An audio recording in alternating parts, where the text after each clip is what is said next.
I don't know. I think I'm going to take Where are you going to chair. You going to take what? Mike's chair? Okay. You want me on this side or this side? You're the I was director. picturing you sitting over there. On top of the desk. Over there? Sounds good. That's what I was thinking. Is that what you're thinking? That sounds good to me. Sure.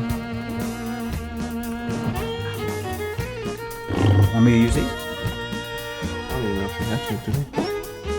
Use them just for the sake of it. For the sound. Okay. Hello? Hello? Am I on? Weird. Can you... You can hear me. The Aaron Door Show! Ladies and gentlemen, come on in and sit down for a while and have a good time. Well, the door prizes are coming up in a minute. Cool. The door prizes are coming up. Get it? The door prizes? Heard it all before, I'm Bob. sorry. It's really... You just invented something everybody's heard thousands of times. Let's see, I had a Back in kindergarten. coffee and orange juice slushie because my refrigerator is on too high. And so it froze everything in my refrigerator, including my orange juice. Holy smoke. I had some Rice Krispies and some orange juice and some coffee. Later I had an apple. Oh, For lunch, I'm going to have some broccoli. I'm going to have some broccoli. Some celery. It's a disgustingly boring breakfast and a boringer lunch. Okay.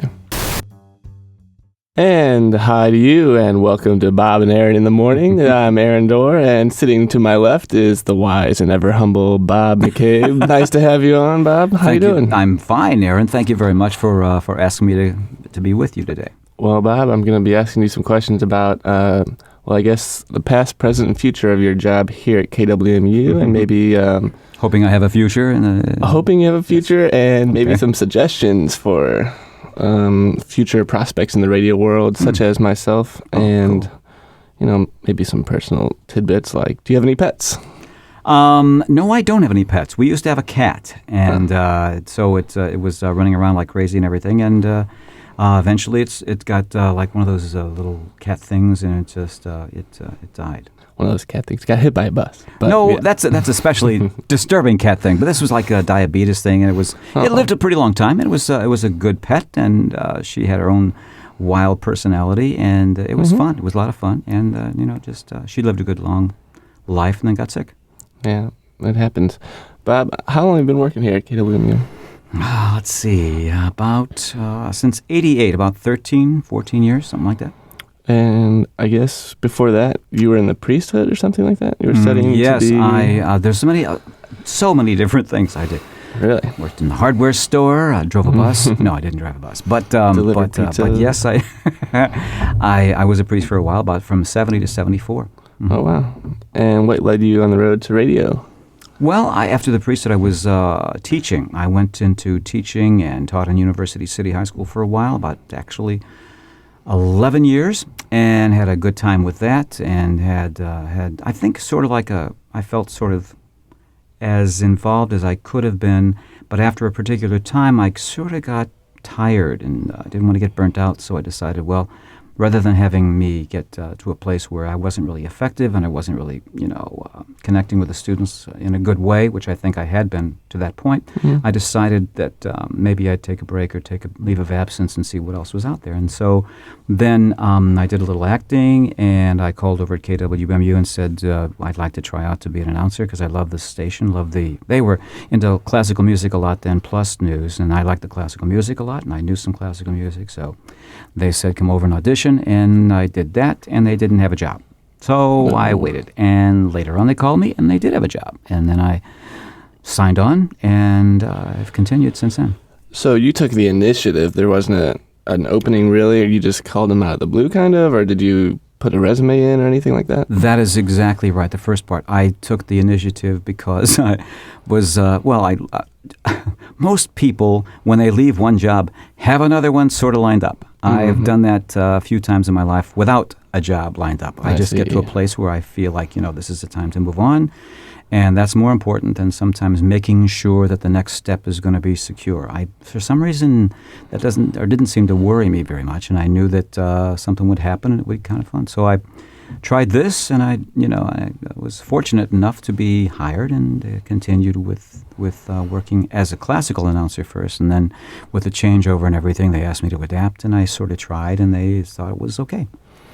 Now, you have an excellent voice to be on the air. I don't know about mine, but you seem to be pretty qualified, and it doesn't seem like you would have had any problems getting an on-air job. What kind of qualifications would you recommend to someone who's going to be either an on-air job or needs to have that kind of ability to go on air if they need to? Mm-hmm. Well, I think there's nothing that replaces experience, and I mean, you don't want to make I don't think it's important to make your voice sound anything other than what it really is, but just to make sure that you can communicate is the most important thing. Your voice, a lot of people in the business have, good voices. A lot of people have okay voices, and a lot of people have voices that are kind of mediocre. I don't think it's the most important thing. The most important thing is, I think, to be yourself and to try to communicate something that you feel either convinced about or strongly about, and try to relax if possible as time goes on. At first, you're nervous, and you should be, because, it's a lot of stuff to think about and do. But after a while, you kind of settle into something comfortable for yourself, and you realize that you're not going to be criticized a whole lot, and you're just going to try to connect to people. That's the important thing, I think. Was there a lot of waiting around for it to get comfortable when you first started here? I'm still waiting. Yeah, absolutely. I mean, first time I went on the air, the person who was like the program director or something there said, I just didn't want to do it. She was there with me, and she was helping me, but she'd go in to do a break, and I'd say, well, I'll do the next one. I wouldn't do the next one. And she'd say, I'll do the next one. I wouldn't do the next one. And so she said, look, McCabe, I'm leaving the room. You're going to have to do the next one or walk out the door. So with that push, like out of a plane, you kind of, you make it somehow or other. Mm-hmm. And you have along with your voice, a really upbeat personality. And if you're here in the morning, let's put this morning in perspective. First of all, I wake up at 8 o'clock, and it seems like, the butt crack at dawn is facing me. And then I get here, and Bob's been here for... You get here at 3, 4? You get here at 4. I get up at 3. I used to get here at 4, and I used to really, I put the news together and had to do a lot of stuff. Now Tom Weber does the news, and he is here a little earlier than I am. I come around about 4:30 or so and do the stuff that I've got to do. I was wondering, there's always people in your office when I get here, and during the show and before the show, everyone comes in to kind of get their fill of Bob in the morning. It seems like they come in with a smile every time and leave with a smile. And just, has that ever influenced, outside of work, hanging out with anyone from the job? You mean the mood I'm usually in? I think it's if you're not doing something that you enjoy, it's a sad thing. You really should find something that you like to do. And I like doing this. The people here are very bright and funny and fun, and they're very knowledgeable people, and they don't take themselves or anything really too seriously, and they just do a professional job, and that's comfortable for me, and it's a good way to, I think, behave about your job and about your life. I think you should you shouldn't be too seriously wrapped or tightly wrapped at any one time. I don't think. There are times that you have to be, of course, and some things deserve some gravity, but basically, we're talking about the weather, we're talking about some traffic, unless there's some really bad things, and of course you got to be very serious. But ordinarily, it's a time to kind of relax. And when people turn on the radio, they want somebody that's going through it with them and not taking it too seriously. I don't think. Do you find that you meet people and they know your voice and they know who you are just from listening? Thankfully, no. I usually don't, because when you're on the radio, people may hear the sound or something, but it doesn't register, and that's good. But I've gone to Blueberry Hill, and I'm ordering some chicken salad sandwich or something, and the guy says, are you on KWMU? And that has happened a few times, and it's disconcerting, because it's like you think you're in private because nobody's seen your face, and all of a sudden you're ordering from menu, and then they say, I know you. It's like right. You don't know me. Yeah, really. It's a strange thing. That's kind of the highlight for me, though, when I'm working on St. Louis on the Air anyway, and I'm sitting in the back, and on Thursdays and Fridays, when Mike says, and production assistance from Aaron Dorr, and sometimes Karen, and sometimes there's other people too, but I always turn up the volume on the speakers. That's good. I want to hear my name. And I like for me, that. it's kind of like in my future, I want to have like behind the scenes work be my main focus, but I think the recognition you get with, on-air personalities, or like even like being a musician or something like that, like in the entertainment business, is something that I'd really look forward to as well. Well, you have a lot of talents. I mean, you're into a lot of jazz, and you're into the work that you do here. I think is exceptional, because I've seen the product and Thank I've you, heard Bob. it. No, it's true. I mean, you could check out with the people that are working with you around here. They depend upon you, and you're very dependable. And I think you do very, very good work. Well, Mary really lets me do pretty much her job when I'm here. And it's kind of like, since I've been here for 3 years now, I guess I have earned myself those kind of responsibilities, and it's really great. And I know that when I'm done with this internship and I'm having to look for jobs, because I don't think anyone's hiring here, that I'm going to be at the bottom of the ladder now, and it's just going to be so hard to like start all over. I mean, do you have any suggestions for people who are starting over in the job search area? Well, I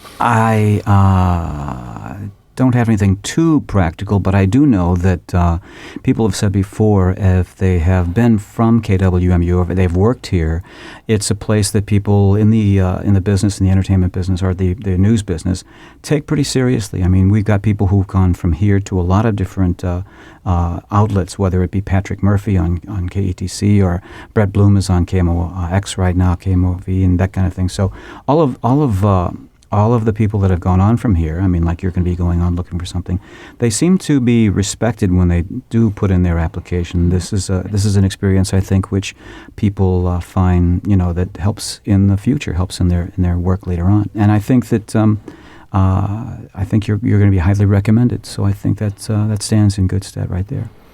It's probably been a while since you've had to deal with resumes or anything, looking at one or even turning one in or anything like that. But for me, it's something that I have to know very well right now in this stage. And I was just wondering what you think about the resume. You think it's BS, or do you think it's bragging rights, kind of? Well, in this job too, a lot of times the quality is there when they meet you, because not only do you have a resume which says who you are, like a handshake and I'm so and so, but you also have a tape, and the tape usually kind of gives an indication that you're tight if you're doing some editing, or that you're smooth, or if it's a tape of your voice, then you get a chance to sort of give a feeling or a piece of what your work would be like if they were going to hire you for a particular kind of announcer, or some other kind of work that might be. You have the resume, which is just an introduction, but you also have an example or a sample of your tape, which is going to be your work right there for them to start off with. Sure, the portfolio will be your strongest point, and your experience should be shown in both your portfolio and your interview. Good, and just last question before you have to go take care of a break. These are good questions. I try. Do you have to know someone generally? I mean, it seems like that's the easiest thing. I just applied for a job at Infinity Broadcasting, soundboard operator, and they hired someone that they kind of already know, and it seems like you just have to be in the know, so to speak, to get jobs a lot of time. It's a comfortable thing when a person's hiring, because I know that, like, for example, if we were looking for a person to do what you do, knowing you, we know we have parameters that are already indicated, and that would be easy to do that. But when I went to teach, nobody knew me. I didn't have any connections at all. And I, won the interview, and then about 6 people were around the table interviewing me, and I won that interview, and so I was hired. When I when I came here, I mean, I initiated the thing. They didn't know me from anybody, and I worked on just, I think, some sort of an audition, and they didn't know me before that, and they hired me for a part-time thing, then it converted into a full-time thing. So you can do it either way, and seriously, it's a matter of just doing the best you can, and when you get there, just show them what you can do, and I think you'd be surprised. A lot of people will hire you just based upon that. Bob McCabe instilling some kind of confidence in me as I try to find a job in the field after I graduate. Thanks a lot for being here and talking with me, Bob. I really appreciate it. It has a lot of wise information for everyone. It's my pleasure. Thanks.